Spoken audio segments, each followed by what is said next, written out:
Good morning, dear students.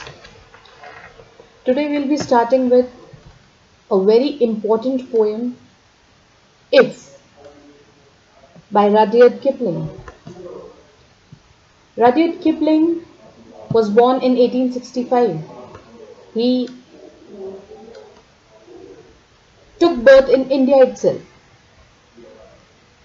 He was an English novelist, short story writer, and poet, well known for his works, especially focused on children. There's a name which you all are familiar with, The Jungle Book is one of his most important, most successful works, and even an adaptation in the film.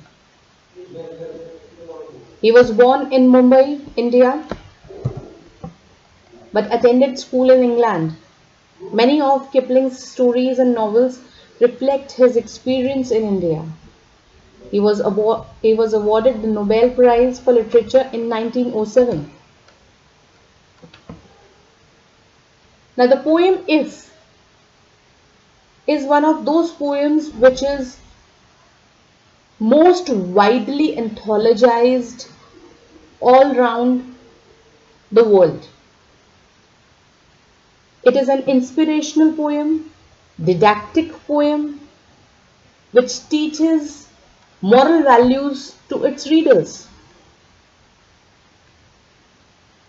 Now, If over here, written by Rudyard Kipling, is giving a set of values and virtues to an imaginary son. Now, who is this imaginary son? This imaginary son is the reader. And Kipling is considering himself the father over here. So as a father, he is giving a set of values, advice to his son, imaginary son, which according to him, if the son abides or follows, he says that yours, if you go by all these conditions, then yours is the earth and everything that's in it. And which is more, you will be a man, my son. Now, what is the purpose of writing this poem If? It is basically to impart wisdom about how to live the ideals of manhood. The poet over here lists a number of conditionals saying that if the reader does these things, they will live a fulfilling existence. Embedded in these conditionals is a variety of values, indirectly telling the reader to maintain a balanced set of virtues.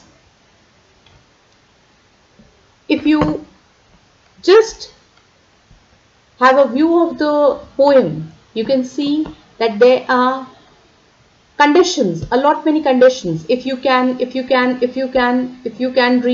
if you can meet.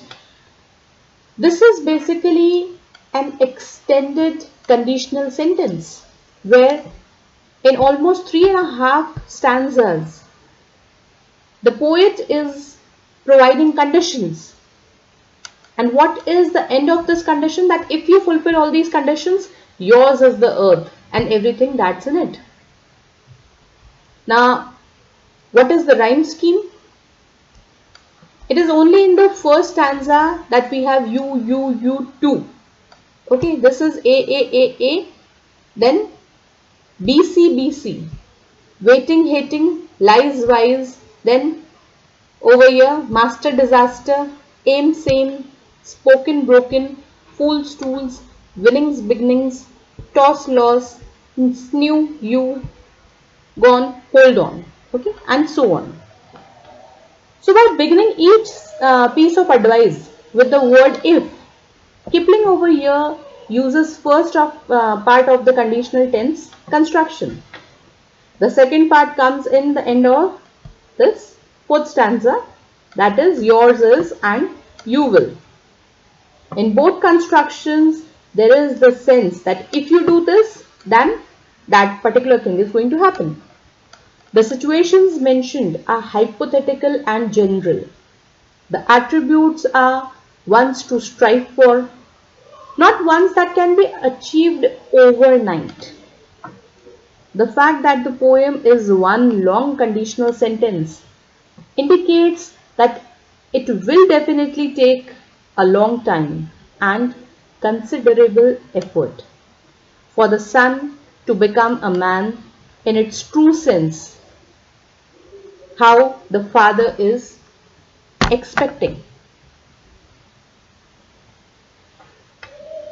Now, If is an inspirational and didactic poem, and it was first published in Brother Square Toes chapter of Rewards and Fairies.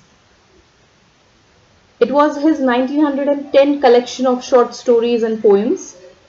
The poem offers thoughtful piece of advice consisting of many qualities he feels are necessary